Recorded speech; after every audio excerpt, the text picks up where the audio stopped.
Hey guys, welcome to episode 1 of Nicky's Advice on Roleplays. Now, if you're new to this term, you may be asking, what's a roleplay and why exactly are we talking about it? Well, roleplaying is kind of like an ever-changing and sometimes not very consistent storyline. And we're talking about it because I feel like this is something people that are like me want to know about. You got an issue? Anyways, now that we're past that, what does a roleplay consist of? Well, roleplays consist of a plotline, a genre, and characters. Now, plot lines can change, especially if you're doing a group roleplay, which is what we'll talk about today. A group roleplay is more than 2 people roleplaying. It can be just 2 characters that are really being played, but it usually consists of 3 or more people actually behind the scenes. It can have as many characters as you want, as long as you can control your characters within that basis. It's not a good idea to have too many characters that you can't control. Next, you need to make sure you have, characters. We'll do characters next episode, as seeing that you don't really need a character if you don't know what you're role-playing. Now, let's start with our lesson. First, let's start with the basis. Find a genre. What is your roleplay about? What's the main thing you're going to talk about? I mean, you have so many different roleplays, like fantasy, romance, maybe even just a regular old boring lifestyle roleplay where you go year to year, learning about characters and just developing. Those are the best roleplays for developing characters, actually. It goes from a young age to an older age, and it gives you a good spot on where you want to set your characters up when you do other roleplays on different ages. Now, how about for this example, we'll do an action roleplay. A very simple roleplay. It usually just consists of 2 people or groups clashing. Before a group roleplay, we need to decide what exactly we're fighting. Now, in an action roleplay, you know that there's going to be lots of fighting, hence the reason why it's called action roleplay. But some action roleplays consist of a deeper meaning. Some roleplays can have, a fate's tide. Or it can have a bit of romance in it. Genres don't ever stay just one genre.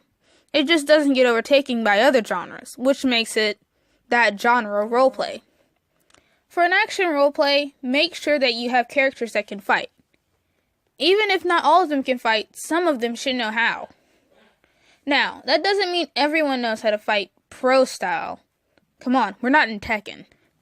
But some of them need to know how to fight at least a little bit. Now, let's move on. After we find our genre, action, we need a plot line. What's going to happen? By the time you get to this, you should have a pretty good clue based on what genre you chose. For our action, let's just say that a war went off, and now we have a group of survivors that have nowhere to go and have to figure out how to survive. Now, when you have this group of survivors, you need to make sure it's a mixed group of survivors. It's not all guys and it's not all girls. Unless, of course, that is the basis of the roleplay and you just want it to be all guys or just all girls. But for the best results, try to mix it up. You never want someone who's too smart or too dumb. And sometimes, if you have someone who's too smart or too dumb, they need to have other flaws. This is what makes a roleplay good, changing, and last longer. Now, after we have our plot line, we're not actually going to follow the plot line the entire time. In the group roleplay, there are so many people that join that sometimes the plot line gets lost, and that's okay, as long as you keep updating it and make sure that the plot line goes somewhere along the lines of where you started. If not, that's okay. Sometimes the plot line does change, and that's perfectly fine. It happens a lot between the roleplays I do and group roleplays, so don't even get me started. Now, afterwards, we've got the basis down. We're in an action roleplay with a group of guys who may or may not know how to fight, and now they have to figure out what they're going to do. Now let's delve into the plotline a little bit more. Like I said, plotline is always going to change, but let's just get everything going in one smooth way. That way you have a beginning, a middle, and an end. What happens in between, you can't control, because guess what? You're only playing a select few amount of those characters in the actual roleplay. Now, overcrowding your roleplay can get a little too hectic, and sometimes you may break off into other sections of the roleplay. That's fine too. When you break off into other sections, make sure those other sections are doing something that eventually leads up to the big end. Now, who is our main character? Do you even have a main character? Most group roleplays, it's okay not to have a main character. This just means that everyone gets a little bit more attention and limelight. For one-on-one roleplays, sometimes you may have a main character, and then the other character is there to help them. But we're talking about group roleplays, so let's keep that in mind. Now, like I said, for this we're going to make it a little bit easier and just say we don't have a main character. Everyone is here to work together. Now, while everyone's working together, you always have to have someone who takes at least a little bit of charge. If we don't have anyone taking charge, then who's leading? Usually the person that starts the roleplay takes his spot, but sometimes he or she can lend it off to someone else. When you do that, it's simply choosing someone you think is a little bit more responsible than yourself to lead the roleplay.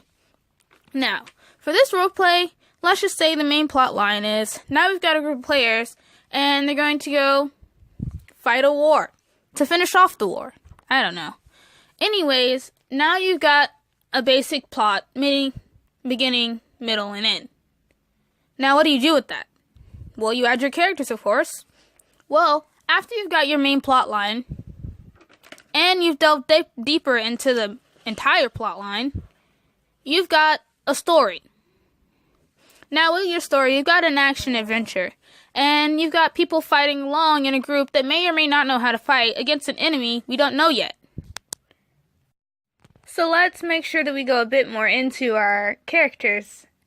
Now, for this one, I'll use a couple of my characters as I said before. First of all, let's introduce one character. Her name is Nicole. Ever heard of her? Now, Nicole is one of my favoritely used characters, and she can be used for a lot of different genres. The main one I use her for is kind of like fantasy, but she works for action as well. Now, Nicole is a strong spirit, and she's usually a leader of something. But that doesn't mean she's always a leader. Sometimes she likes to sit in the background and watch things go out. Now, let's say, for this one, she's not going to be the leader. Instead, we have, my OC, Tanya.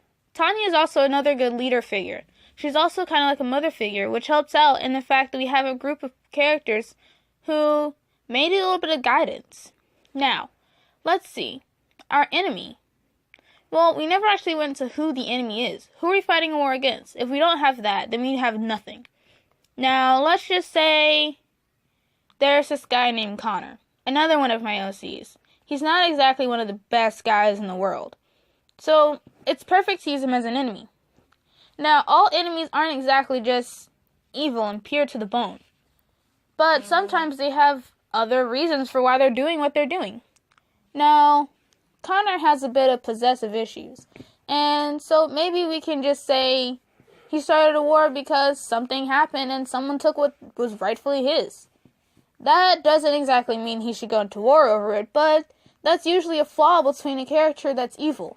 They don't have a sense of morality. Now, in order to keep this going, we need to make sure we have a plot line.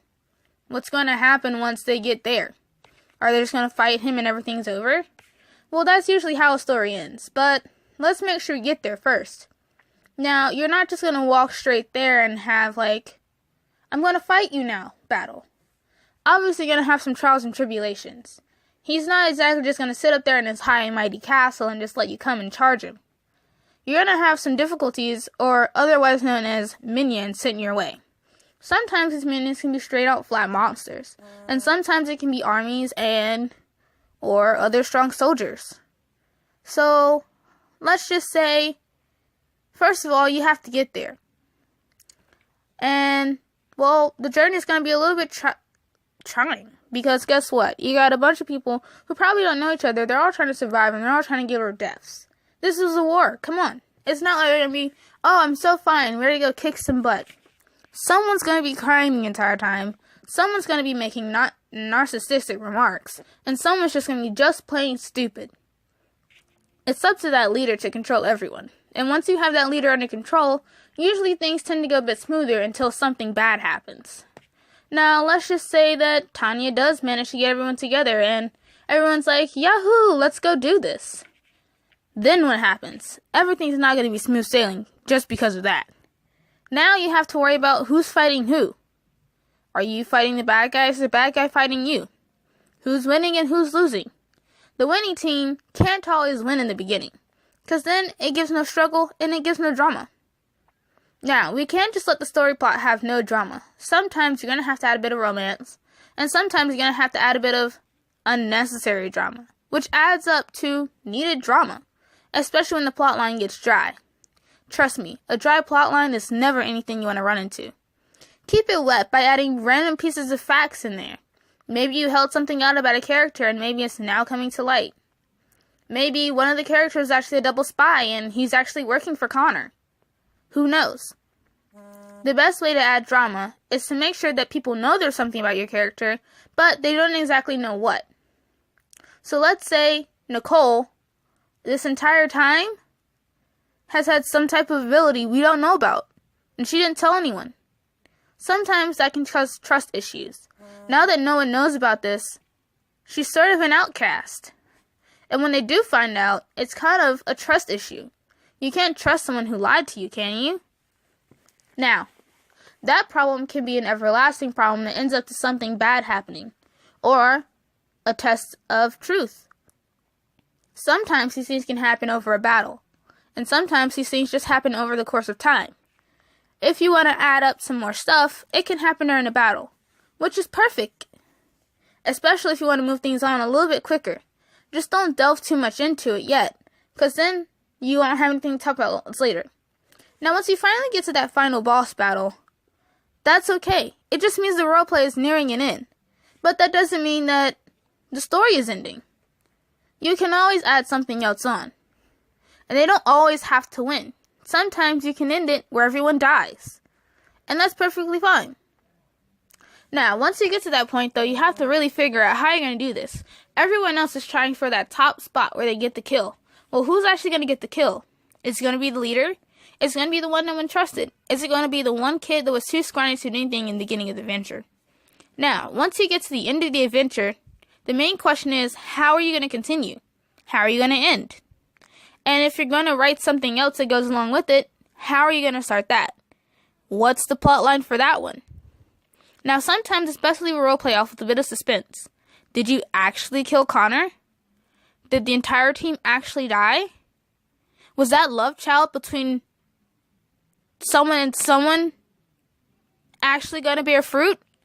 You never know. It's just a bit of drama. So, after that, you've created an entire roleplay. Now, the next thing you do is find people to do it with you. Usually a group of friends works best. Or maybe you can just go online and advertise it. Who wants to do a roleplay with me? But, anyway, that's the first lesson. Let's have a recap. First of all, you need to choose your genre. Any genre is fine as long as you know a lot about it. Next, you need to have a basis. What's going on? How are you going to plan things out? Next, make sure you have characters. Remember, I said that we'll go into that next episode. But for now, just choose anybody. A character can be already existing or one of your own.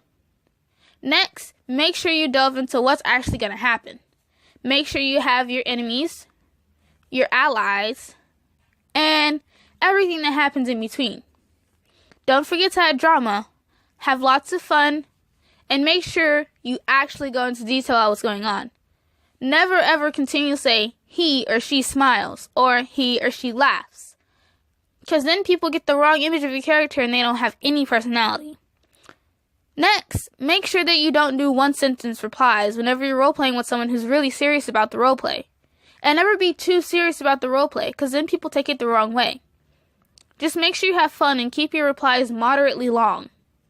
That doesn't mean they have to be entire paragraphs. Maybe 3 or 4 sentences, just to get everything straight. We don't just want people talking the entire time, because then no one's moving. A character can't move unless you say he or she moves. Now, I hope you enjoyed this. Tune in next episode to learn how to make your own character. Now, here's a little tip for that. Make sure you bring pencil and paper to the next episode. You might even have a couple ideas. Anything else you want to hear? Just leave it in the comments below, and I'll answer it later. Thank you. Bye.